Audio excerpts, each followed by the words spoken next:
विठ्ठल कौसल्या रानी में घसया रजकर में घसया रजकर हो मोर पेघा जिनी बरस के दरी के बनवा होती ना हूँ जियरा व्याकुल होती ना हूँ जियरा व्याकुल हो मोरे मेघा जिनी बरस के दरी के बनवा होती ना हूँ जियरा व्याकुल होती ना हूँ जियरा व्याकुल हो राम जब गही जे राम तारा लक्ष्मणवा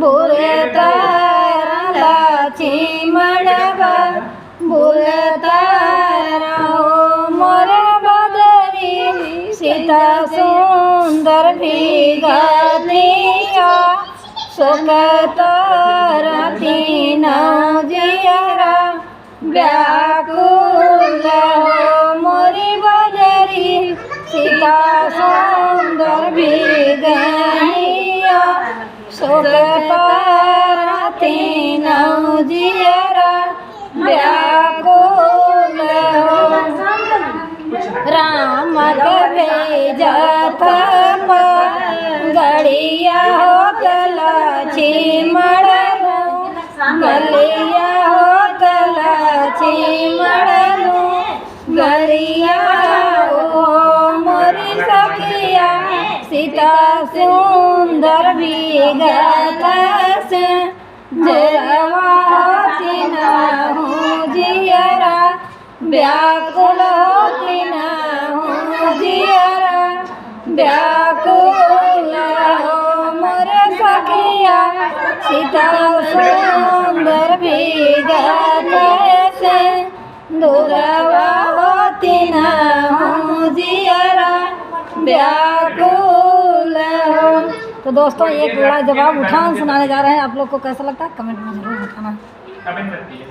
खुशिया समाए नय पार शुभ घड़ी जन्म ललन खुशिया समाए नय पार शुभ घड़ी जन्म ललन जन्म ललन हो जन्म ललन जन्म ललन हो जन्म ललन खुशिया समाए नय पार शुभ घड़ी जन्म ललन खुशिया समाए नय पार शुभ घड़ी जन्म ललन अपन मम्मी होती तो प्रेम अपन माया में सैया के माया में तो जरी जुड़िया वे सैया के माया में तो जरी जुड़िया वे 100 डिग्री चढ़ेला बुखार शुभ घड़ी जन्म ललन 100 डिग्री चढ़ेला बुखार शुभ घड़ी जन्म ललन खुशिया समाए नय पार शुभ घड़ी जन्म ललन अपन मम्मिया में तो जरी जुड़ी छोड़े अपन मम्मिया में तो जरी जुड़ी छोड़े 10 कोस भागेला बुखार शुभ घड़ी जन्म ललन खुशिया समाए नय पार शुभ घड़ी जन्म ललन सैयक भाभिया में तो जरी जुड़िया वे सैयक भाभिया में तो जरी जुड़िया 100 डिग्री चढ़ेला बुखार शुभ घड़ी जन्म ललनवा 100 डिग्री चढ़ेला बुखार शुभ घड़ी जन्म ललनवा खुशिया समाए नय पार शुभ घड़ी जन्म ललनवा अपन भाभिया में तो जरी जुड़ी छोड़े अपन भाभिया में तो जरी जुड़ी छोड़े 10 कोस भागेला बुखार शुभ घड़ी जन्म ललनवा 10 कोस भागेला बुखार शुभ घड़ी जन्म ललनवा खुशिया समाए नय पार शुभ घड़ी जन्म ललनवा सैयक बुआ आवे तो जरी जुड़ी आवे, सैयक बुआ आवे तो जरी जुड़ी आवे। 100 डिग्री चढ़ेला बुखार, सुबह घड़ी जन्म ललनवा। 100 डिग्री चढ़ेला बुखार, सुबह घड़ी जन्म ललनवा। खुशियाँ समाए नया पार, सुबह घड़ी जन्म ललनवा। अपन बुआ आवे तो जरी जुड़ी छोड़े, अपन बुआ आवे तो जरी जुड़ी छोड़े। 10 कोस भागेला बुखार, सुबह घड़ी जन्म ललनवा।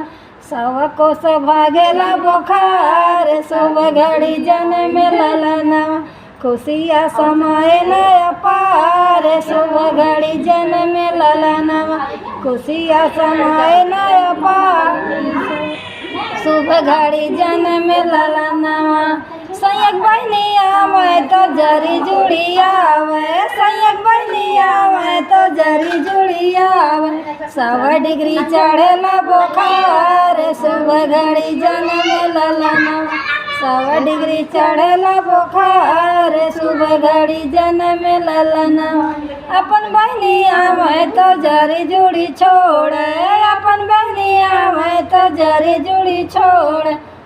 10 कोस भागेला बुखार, सुबह घड़ी जन्म ललनवा। 10 कोस भागेला बुखार, सुबह घड़ी जन्म ललनवा। खुशियाँ समाए नया पार, सुबह घड़ी जन्म ललनवा।